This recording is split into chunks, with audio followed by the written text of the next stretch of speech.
بسم الله الرحمن الرحيم. الحمد لله رب العالمين، والصلاة والسلام على رسوله النبي الكريم محمد وعلى آله وصحبه أجمعين ومن تبعهم بإحسان ودعا بدعوتهم إلى يوم الدين. أما بعد، فقال الله سبحانه وتعالى: فأعوذ بالله من الشيطان الرجيم.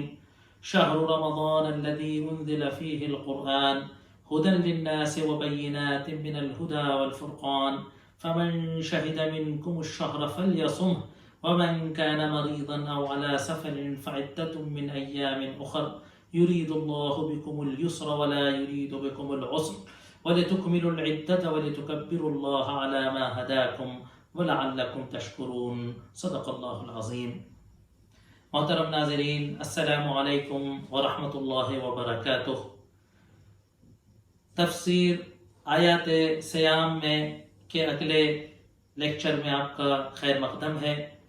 محترم حضرات، سابقہ لیکچر کے اندر ہم نے مریض کے اور مسافر کے روزے سے متعلق کچھ باتیں سمجھنے کی کوشش کی تھی، اور ایک کیٹیگری وہ تھی کہ جو بزرگوں کی تھی، بوڑھے لوگوں کی تھی، دائمی مریضوں کی تھی، کہ جن کے لیے فدیے کا حکم تھا.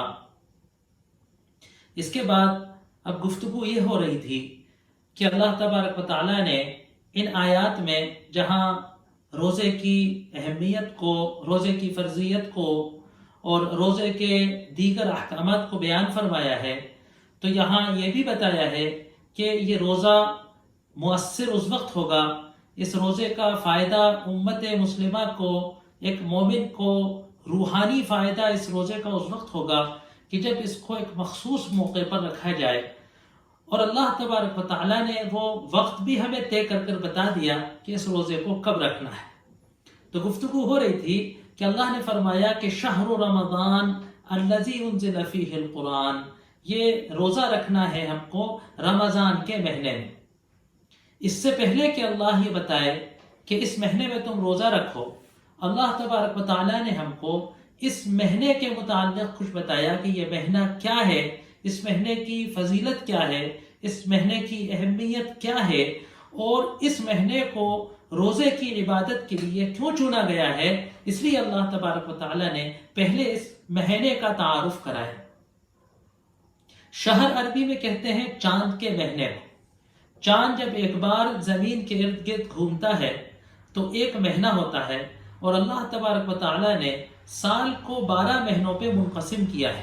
سورہ توبہ کے اندر اللہ تبارک و تعالیٰ نے فرمایا: ان عدت الشہور عند اللہ 12 شہرا یوم خلق السماوات والارض، کہ سال کو اللہ نے 12 مہینوں پر منقسم کیا ہے اس روز کے جس روز اس نے زمین و آسمان کو پیدا فرمایا.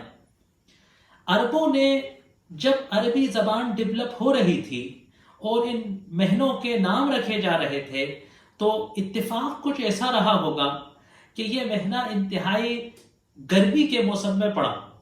یہ مہینے موسموں کے اعتبار سے ان میں نام ہے کچھ کے، جیسے ربیع موسم بہار کہتے ہیں، تو ربیع الاول اور ربیع الثانی، پہلا موسم بہار کا مہینہ اور دوسرا موسم بہار کا مہینہ. لیکن اللہ تبارک و تعالیٰ کی شان یہ ہے کہ چاند کا سال سورج کے سال کے مقابلے 10 دن 11 دن کھسکتا ہے. تو اب کبھی ربیع بہار کا موسم کبھی گرمی میں آتا ہے، کبھی سردی میں آتا ہے، کبھی برسات میں آتا ہے. لیکن ایک بہار ایسی ہے کہ جو وہ مہینہ کبھی بھی پڑے، لیکن اس میں ایک ایسی بہار آئی تھی سرور کائنات محمد صلی اللہ علیہ وسلم کی ولادت کی اور ان کی ہجرت کی، کہ وہ ہمیشہ کے لیے بہار کا مہینہ بن گیا. اسی طریقے سے جب عربی زبان میں یہ مہینوں کے نام رکھے جا رہے تھے، تو رمضان کا مہینہ انتہائی گرمی میں پڑا، تو رمضت الارض، زمین کے تپنے کے معنی میں اس مہینے کا نام پڑ گئے. اب اللہ تبارک و تعالیٰ نے اس میں کوئی ایسی روحانی کیفیت رکھی کہ اس کے اندر جب ایک مرد مومن روزہ رکھتا ہے، امت مسلمہ جب اس میں روزے کا فریضہ ادا کرتی ہے، تو بھوکے پیاسے رہ کر اس عبادت کو جب ادا کرتے ہیں تو ہمارے گناہوں کو اللہ تپا کر جلا دیتا ہے. اور جس طریقے سے بھٹی سے سونا کندن بن کے نکلتا ہے، اس طریقے سے ہم بھی خام مال کندن و سونا بن کر جو ہے اس مہینے سے نکلتے ہیں، اگر اس مہینے کا صحیح استعمال کیا جائے۔ اللہ کہہ رہے ہیں کہ شہر رمضان، رمضان کا مہینہ، کیا ہے رمضان کے مہینے کی خصوصیت، کیا ہے رمضان کے مہینے کی خاصیت؟ اللہ فرما رہے ہیں انزل فیہ القرآن، اس کے اندر قرآن کو ہم نے نازل فرمایا۔ اب دیکھیے، اگر آپ عربی زبان کو سے تھوڑے سے واقف ہوں اور آپ اگر قرآن کے لہجے کو دیکھیں تو قرآن کا لہجہ یہ بتا رہا ہے کہ قرآن کی اہمیت یہ نہیں ہے کہ وہ رمضان کے مہینے میں نازل ہوا، رمضان کے مہینے کی یہ فضیلت ہے کہ قرآن جیسی عظیم کتاب اس میں نازل ہوئی۔ ابھی انشاءاللہ قرآن کے تعلق سے گفتگو ہوگی، سبھی جانتے ہیں قرآن سے متعلق گفتگو کے بارے میں تو، لیکن آپ دیکھیے ایک عجیب نکتہ ہے، ایک عجیب نکتہ قرآن کے بارے میں، ایک عجیب نکتہ یہ ہے کہ جس چیز کا تعلق قرآن سے ہوتا ہے وہ چیز افضل ترین ہو جاتی ہے۔ جس شہر میں قرآن نازل ہوا، جس شہر میں قرآن نازل ہوا مکہ، اس کو ام القریٰ کہا گیا۔ جس بستی میں قرآن نازل ہوا وہ شہر و بستی ساری بستیوں میں سب سے افضل بستی ہو گئی۔ جس نبی کریم صلی اللہ علیہ وسلم کے جس قلب اطہر پر قرآن نازل ہوا، وہ نبی سارے نبیوں میں سب سے افضل ہو گئے۔ وہ زبان کہ جس کے اندر قرآن نازل ہوا، عربی، وہ زبان دنیا کی ساری زبانوں میں سب سے افضل زبان ہو گئی، وہ جنت کی زبان قرار دی گئی۔ وہ رات کہ جس دن قرآن نازل ہوا وہ راتوں میں سب سے افضل رات ہو گئی، اس کو لیلۃ القدر کہا گیا، اور کہا کہ خیر من الف شہر، 1000 مہینوں کی فضیلت، 1000 مہینوں کی اہمیت، 1000 مہینوں کی عبادت کے مقابلے میں اس کی عبادت کو بڑا کہا گیا۔ تو اب آپ یہ سوچئے کہ جس زبان میں قرآن اترا وہ زبان سب سے افضل، جس ماہ میں قرآن اترا وہ ماہ سب سے افضل، جس رات میں قرآن اترا وہ رات سب سے افضل، جس نبی پہ قرآن اترا وہ نبی سب سے افضل۔ تو جس دل کے اندر قرآن بستا ہو، جس دل میں قرآن اتر جائے گا وہ دل سب سے دلوں میں سب سے افضل۔ جس انسان کی زندگی میں، جس زندگی میں قرآن ہوگا وہ زندگی سب سے زندگیوں میں افضل۔ جو امت قرآن پر چلے گی، ہے نا، جو قانون قرآن پر چلے گا، جو اپنی زندگی کو قرآن پر ڈھال لے گا، ہے نا، جو اپنی زندگی کے اندر قرآن اتار لے گا، وہ انسانوں میں، وہ دلوں میں، اس کی زندگیوں میں، وہ معاشرہ کے جو قرآن کو اپنا لے گا، وہ سیاست کے جو قرآن کو اپنا لے گی، الغرض ہر وہ چیز کے جو قرآن سے جڑ جائے گی وہ سب سے افضل ترین ہو جائے گی۔ تو اللہ تبارک و تعالیٰ کہہ رہا ہے شہر رمضان، رمضان کا مہینہ، الذی انزل فیہ القرآن، جس کے اندر قرآن نازل ہوا۔ اللہ تبارک و تعالیٰ نے قرآن کے اندر 3 جگہ قرآن کے نزول کے طرف اشارہ کیا ہے۔ ایک جگہ اللہ نے فرمایا کہ اِنَّا أَنزَلْنَاهُ فِي لَيْلَةٍ مُبَارَكَةٍ إِنَّا كُنَّا مُنزِلِينَ، سورہ دخان کی آیت ہے۔ میں اس وقت ایک دوسرے موضوع، ایک دوسرے بحث میں نہیں جانا چاہتا کہ لیلت مبارکہ سے مراد رمضان والی رات ہے یا اس کے علاوہ دیگر کوئی دوسری رات ہے، میں اس بحث میں ابھی جانا نہیں چاہ رہا، وہ ایک الگ موضوع ہے۔ لیکن میں یہاں نزول قرآن کے تعلق سے ایک بات کو آپ کے سامنے رکھنا چاہتا ہوں کہ ایک جگہ اللہ نے فرمایا کہ ہم نے اس قرآن کو ایک بابرکت رات میں اتارا، ایک برکتوں والی رات میں اتارا۔ پھر اللہ نے اپنے ہی اسی قرآن میں کہا کہ اِنَّا أَنزَلْنَاهُ فِي لَيْلَةِ الْقَدْرِ، کہ ہم نے اس قرآن کو لیلۃ القدر میں اتارا۔ اس مبارک رات کا نام اللہ تبارک و تعالیٰ نے دوسری جگہ بتا دیا کہ اس کو قدر والی رات کہتے ہیں، قدر و منزلت والی رات کہتے ہیں۔ تیسری جگہ اللہ تبارک و تعالیٰ نے اس مہینے کا تعین کر دیا کہ جس میں قرآن نازل ہوا، تو یقیناً وہ رات کہ جس رات میں قرآن نازل ہوا وہ اسی مہینے میں ہونا چاہیے کہ جس مہینے میں اللہ تبارک و تعالیٰ نے قرآن کے اندر قرآن کے اترنے کا تذکرہ کیا، اور وہ یہ آیت ہے جس کا ہم مطالعہ کر رہے ہیں کہ شہر رمضان الذی انزل فیہ القرآن، کہ رمضان کا وہ مہینہ کہ جس کے اندر قرآن نازل ہوا۔ تو یہ 3 آیتیں قرآن کے اندر آئی ہیں قرآن کے نازل ہونے کا، جس کے اندر تذکرہ ہے۔ اب ایک بات یہاں سمجھنا ضروری ہے کہ قرآن کا اور رمضان کا بڑا خصوصی تعلق ہے۔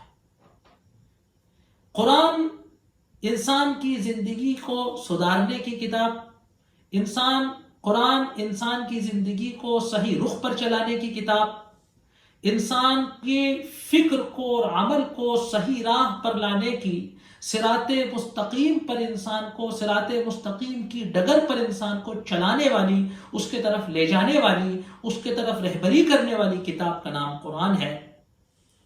اور جیسا کہ ہم نے آپ کو گزشتہ لیکچر میں کہا تھا کہ رمضان کا مہینہ جو ہے، روزہ جو ہے ایک ٹریننگ ہے، ایک تربیتی پیریڈ ہے کہ جس کے اندر انسان اپنی روح کو جلا پہنچا کر صراط مستقیم پر چلنے کے لیے اس کو ہموار کرتا۔ لہٰذا ان دونوں کا رابطہ انسان کے تقوی کا جو پروسیس ہے اس کے اندر بہت کارآمد سمجھ آتا ہے۔ لہٰذا قرآن کا اور روزے کا، قرآن کا اور صیام کا، قرآن کا اور رمضان کا ایک خصوصی تعلق ہے۔ اسی لیے اللہ تبارک و تعالیٰ ان آیات میں کہ جس میں اللہ روزے کی، رمضان کی خاص فضیلتیں اور مسائل بیان فرما رہے، اللہ اس میں قرآن کا اور صیام کا، قرآن کا اور روزے کا جوڑ پیدا کر رہا ہے۔ قرآن کیا ہے کہ جس کی وجہ سے وہ مہینہ افضل ہو گیا، مہینے کی اتنی اہمیت ہو گئی کہ رمضان کا مہینہ، اور رمضان کا مہینہ وہ کہ جس میں قرآن نازل ہوا۔ کوئی پوچھنے والا پوچھ سکتا تھا کہ صاحب قرآن میں آخر کیا ایسی بات ہے کہ جس کے نازل ہونے سے رمضان کا مہینہ اس اہتمام سے تذکرہ کرنے کے لائق ہو جائے گا؟ تو اللہ فرما رہا ہے ہدی للناس وبینات من الہدی والفرقان۔ قرآن کیا ہے؟ ہدی للناس، لوگوں کے لیے ہدایت کا سامان ہے، لوگوں کی ہدایت کا ذریعہ ہے، لوگوں کی رہبری کرنے کے لیے آیا ہے۔ وبینات، اور کھلم کھلا نشانیاں ہیں، من الہدی ہدایت کی، والفرقان اور فرقان۔ یہ قرآن کی اہمیت بتائی گئی کہ ہدی للناس۔ قرآن کے نزول کا مقصد کیا ہے؟ لوگوں کی ہدایت کرنا، لوگوں کو دنیا اور آخرت کے صحیح راستے پر چلانے کی رہبری کرنا، کہ انسان کی دنیاوی زندگی بھی سدھر جائے، ہے نا، دنیاوی زندگی بھی صحیح نظم و ضبط کے ساتھ گزر جائے، اور آخرت کی زندگی کے اندر بھی حقیقی فلاح و بہبود، حقیقی کامیابی و کامرانی، ہے نا، آخرت میں جنت حاصل کرنے کا سبب بن جائے۔ بینات من الہدی، اب یہ جو ہدایت ہے اس کی کھلم کھلا واضح نشانیاں ہیں، کوئی گنجلک نہیں ہے، کوئی ایسا نہیں ہے کہ جس کو سمجھنے کے لیے کوئی بہت بڑی فلسفی کی ضرورت پڑے گی، کوئی سمجھنے کے لیے بڑی ڈکشنریوں کی ضرورت پڑے گی۔ اللہ تبارک و تعالیٰ نے دوسری جگہ کہا وَلَقَدْ يَسَّرْنَا الْقُرْآنَ لِلذِّكْرِ فَهَلْ مِن مُدَّكِرٍ، ہم نے قرآن کو یاد دہانی کے لیے، ہم نے قرآن کو اس سے تذکیر، اس سے سبق آموزگی کے لیے ہم نے قرآن کو بہت آسان کر دیا ہے۔ بس کیا ہے کوئی کہ جو قرآن سے عبرت، ہے کوئی کہ جو قرآن سے موعظت، ہے کوئی کہ جو قرآن سے سبق آموزگی حاصل کرے؟ قرآن کھلا آفر رکھ رہے کہ آؤ مجھے سمجھو، مجھ میں تدبر کرو، مجھ میں غور کرو، اور مجھ سے اپنی دنیا اور دنیاوی اور آخرت کی زندگی کے لیے، دنیا اور آخرت کی زندگی کے لیے مجھ سے رہنمائی حاصل کرو، اور مجھے اپنی فلاح و بہبود کا، کامیابی کا ذریعہ بناؤ۔ رمضان میں قرآن کا اہتمام صحابہ کرام رضوان اللہ علیہم اجمعین اور حضرات تابعین سے اور سلف امت سے، امت کے بزرگوں سے یا ائمہ سے، قرآن کا اہتمام رمضان میں مزید بڑھ جاتا تھا۔ قرآن کا اہتمام تو ہر وقت ہی ہونا چاہیے، لیکن یہ رمضان کا مہینہ کیونکہ اس میں قرآن نازل ہوا تھا، تو لہٰذا اس کے اندر قرآن کا اہتمام، قرآن کی اہمیت مزید بڑھ جاتی ہے۔ سلف کے بارے میں بیان ہوتا ہے کہ کئی صحابہ اور تابعین قرآن کا بے حد اہتمام فرماتے تھے۔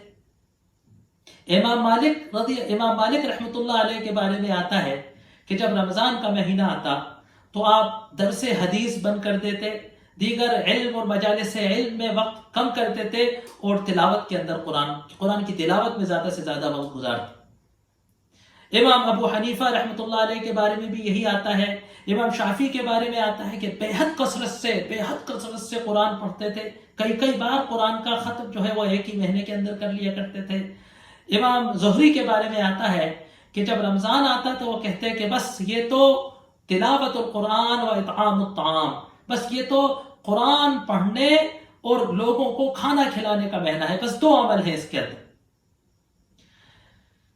روایتوں میں آتا ہے کہ اللہ کے رسول صلی اللہ علیہ وسلم فرماتے ہیں کہ ہر رمضان میں جبریل علیہ السلام آپ کو قرآن کا دورہ کرایا کرتے تھے، ورد کرتے تھے۔ جتنا قرآن اس وقت تک اتر گیا ہوتا تھا اس کو حضرت جبریل جو ہے آپ کو آ کے اس کا ایک دور کراتے تھے۔ اور جس سال آپ کی وفات ہوئی ہے، آپ کی زندگی کا جو آخری، آپ کی حیات مبارکہ کا جو آخری رمضان تھا، اس کے اندر جبریل نے آپ کو 2 بار دور کرایا تھا۔ اور بعض روایتوں میں یہ صراحت ملتی ہے، بعض روایتوں میں اضافہ ملتا ہے کہ وہ دور جو ہے حضرت جبریل علیہ السلام رمضان کی راتوں میں کیا کرتے ہیں۔ تو قرآن کا اہتمام کیسے کرنا ہے، 2-3 چیزیں اس میں سمجھنا ضروری ہے۔ ایک روایت آتی ہے، بعض روایات میں آتا ہے کہ حضرت عبداللہ ابن عمرو ابن العاص نے نبی کریم صلی اللہ علیہ وسلم سے اجازت مانگی کہ میں قرآن کو بہت جلدی پڑھ لوں، تو کہا کہ اللہ رسول صلی اللہ علیہ وسلم کہ کتنے روز میں مجھے قرآن ختم کرنا چاہیے؟ تو آپ نے کہا 1 مہینے میں۔ تو آپ نے فرمایا کہ اللہ کے رسول صلی اللہ علیہ وسلم میں اس سے زیادہ کی قدرت رکھتا ہوں، تو کہا کہ 15 دن میں، کرتے کرتے اخیر میں بات آئی 3 دن تک۔ تو حضرت عبداللہ نے کہا کہ میں 3 دن سے زیادہ میں کم کر لوں، تو کہا آپ نے فرمایا کہ لم یفقہ پر قرأ فی اقل من 3، کہ قرآن سمجھا ہی نہیں اس نے جس نے 3 دن سے کم میں قرآن کو پڑھ لی۔ بعض روایتوں میں ایسا اشارہ ملتا ہے کہ قرآن کو 7 دن سے کم میں نہیں پڑھنا چاہیے۔ علامہ ابن رجب رحمۃ اللہ علیہ فرماتے ہیں کہ یہ جو روایات ہیں یہ عام زمانے کے لیے ہے۔ رمضان عبادت کا مہینہ ہے، رمضان نیکی کمانے کا مہینہ ہے، رمضان قرآن کا مہینہ ہے۔ اس لیے علامہ ابن رجب نے اس حدیث کی تشریح میں لکھا ہے کہ خاص اوقات، جو مخصوص اوقات ہیں جیسے رمضان کا مہینہ، یا مخصوص مقامات جیسے حرمین، ان حضرات کے لیے کہ جو حرمین کے مقیم نہیں ہیں، جو زیارت کے لیے عمرے اور حج کے موقع پر وہاں جاتے ہیں، تو ان کے لیے پھر عبادت کی وہ باؤنڈیشن نہیں ہے۔ جو ہدایات ہیں کہ اتنی سے زیادہ عبادت نہ کرے ورنہ عبادت میں نشاط نہیں رہے گا۔ امام نووی رحمۃ اللہ علیہ نے فرمایا ہے کہ اتنا قرآن پڑھے کہ جتنے سے اس کو قرآن پڑھنے سے اکتاہٹ نہ ہو۔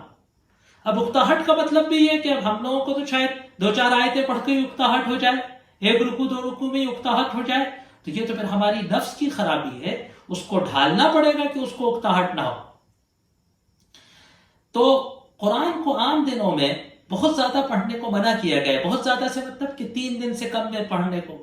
لیکن رمضان میں اگر اللہ کسی کو ہمت دے اور اس کے پاس وقت ہو اور دیگر کوئی ضروری کام، دیگر کوئی ضروری واجب دنیا کا کام ہے، جیسے کہ واجب دنیا کے کام ہے بیوی بچوں کا نفقہ اٹھانا، ضروری ذمہ داریوں کو ادا کرنا، یا کوئی شرعی ذمہ داریاں تعلیم و تعلم کی ہیں، انسان پر کوئی شرعی ذمہ داریاں ہیں، وہ متاثر نہ ہو، ان میں خلل نہ ہو، وہ ڈسٹرب نہ ہو، سارا نظام دھرم بھرم نہ ہو جائے، اتنا بس اگر اللہ کسی کو توفیق دے تو جتنا پڑھ سکتا ہے رمضان میں بڑی برکت کی بات ہے نا۔ اللہ کے رسول صلی اللہ علیہ وسلم نے فرمایا کہ قرآن کے 1 حرف پڑھنے پر 10 نیکیاں۔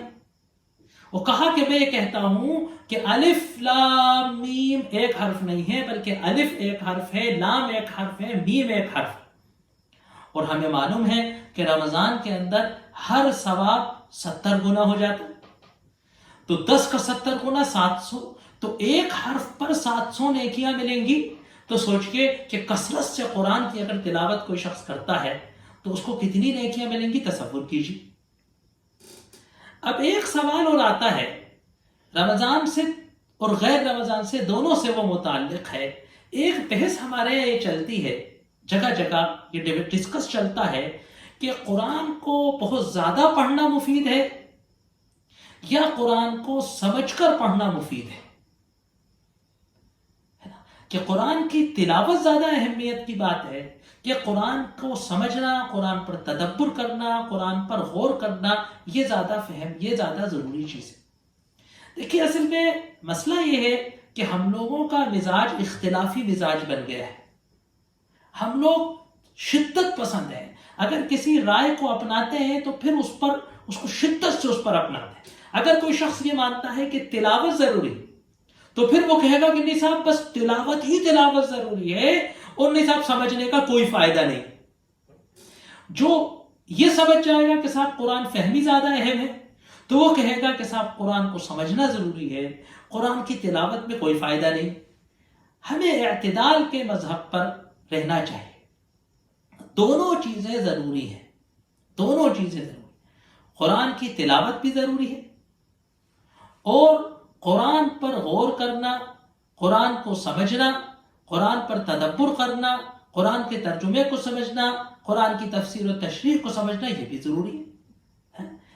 اب بتائیے آپ کہ میرا آقا، میرا مالک، میرا خدا، مجھے پیدا کرنے والا، مجھے اس دنیا میں بھیجنے والا، مجھ پر اس عظیم کتاب کو نازل کرنے والا مجھ سے کچھ کہنا چاہتا ہے، مجھے کوئی پیغام دینا چاہتا ہے، مجھے اپنا ارشاد سنانا چاہتا ہے اور میں اس کو سمجھتا نہیں ہوں، میں اس کی بات کو سمجھ ہی نہیں رہا ہوں. تو خود سوچئے قرآن کو سمجھنا کتنا ضروری ہوگا، قرآن پر تدبر کرنا، قرآن پر غور کرنا کتنا ضروری ہوگا. امام نووی رحمۃ اللہ علیہ نے اس بارے میں فرمایا کہ الگ الگ افراد کے اعتبار سے یہ بات بدلتی ہے. وہ عام لوگ کہ جن کو قرآن فہمی کا سلیقہ نہیں ہے، ان کے لیے تلاوت کبھی زیادہ مفائدے کی چیز ہے. جتنی وہ تلاوت کریں، قرآن سے جڑیں، قرآن کے ماحول میں رہیں، قرآن ان کے قلب پر، ان کے دل پر، ان کی روح پر اثر کرتا ہے.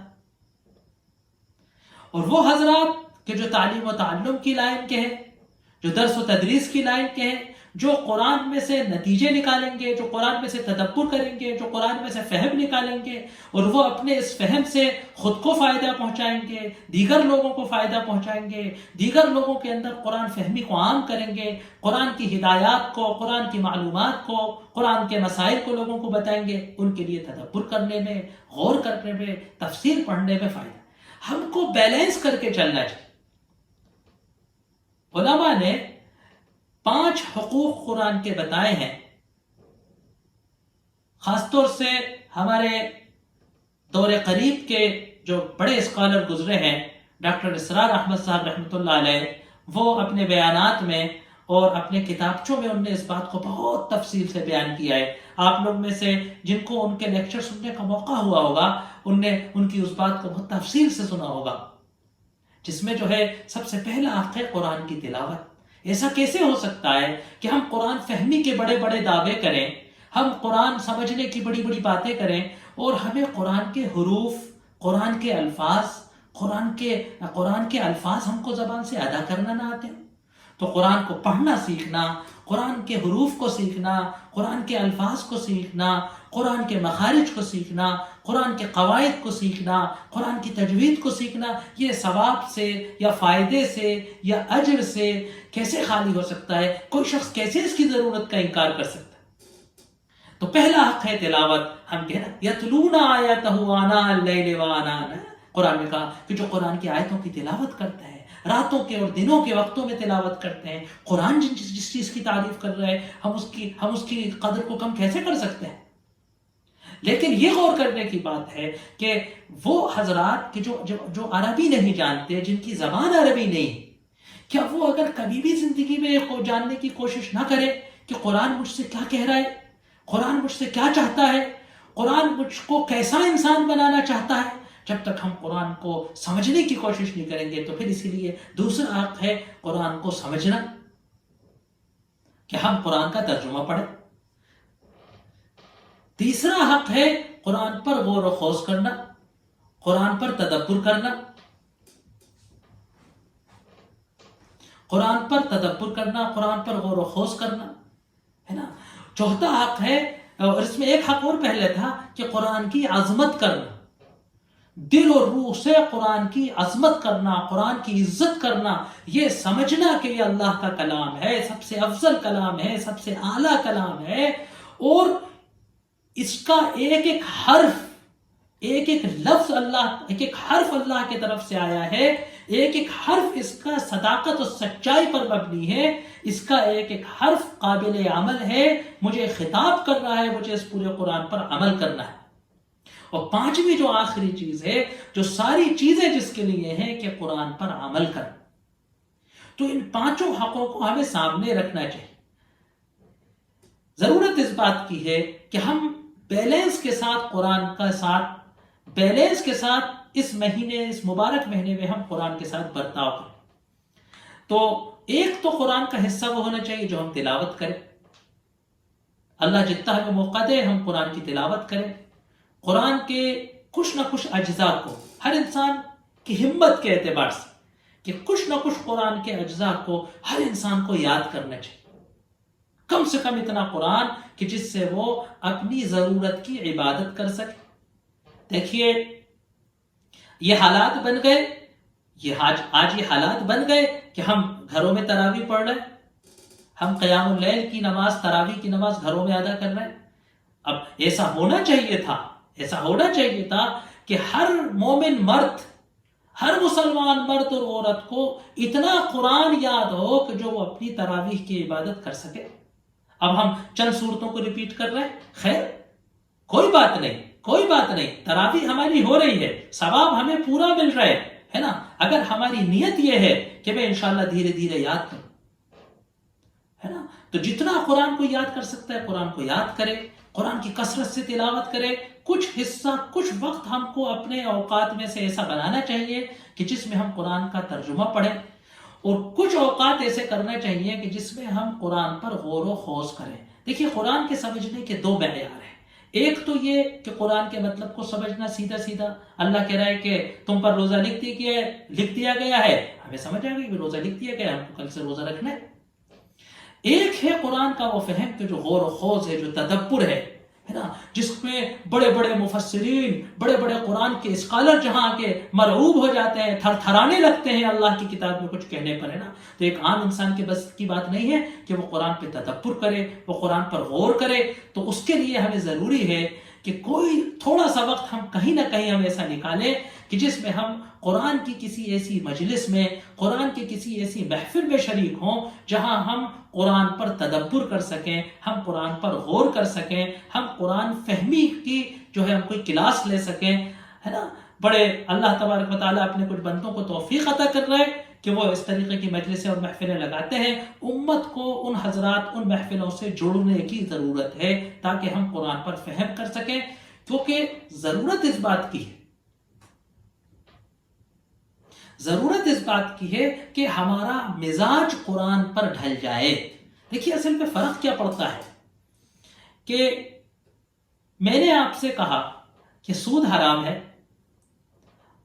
نا، پھر آپ نے کوئی سود کا کاروبار کیا نعوذ باللہ، تو آپ کو لگے گا کہ یار مفتی صاحب نے کہا تھا، مولوی صاحب نے کہا تھا حرام ہے، تو میں مولوی صاحب کی بات کی مخالفت کر رہا ہوں۔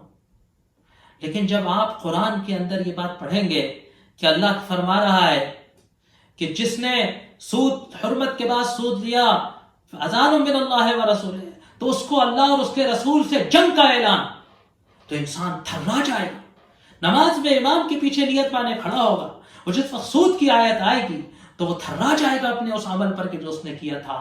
جب وہ کوئی گناہ کرے گا تو اس کو یہ احساس ہوگا کہ میں اللہ کی نافرمانی کر رہا ہوں۔ تو یہ قرآن کی اہمیت ہے، اور قرآن پر گفتگو تو خود اپنا ایک موضوع ہے نا۔ کتنے گھنٹوں قرآن پر اگر آپ بولیں تو کم ہوں گے، صفحات آپ قرآن پر اگر لکھتے تو کم ہوں گے، ہے نا، کیونکہ بھائی خدا کا کلام انسانوں کی زبانوں میں، انسانوں کے قلموں میں، انسانوں کے علم میں کہاں وہ سکت کہ جو خدا کی کسی صفت کو بیان کر سکے. خدا کی صفت کو تو بس محسوس کرنا ہے، بس محسوس کرنا ہے. میں کبھی کبھی اپنے دروس میں، اپنے لیکچروں میں کہا کرتا ہوں کہ قرآن پڑھنے سے زیادہ، رٹنے سے زیادہ، فراٹا مار کے پڑھنے سے زیادہ قرآن ہے سیکھنے کی کتاب ہے، عمل کی کتاب ہے.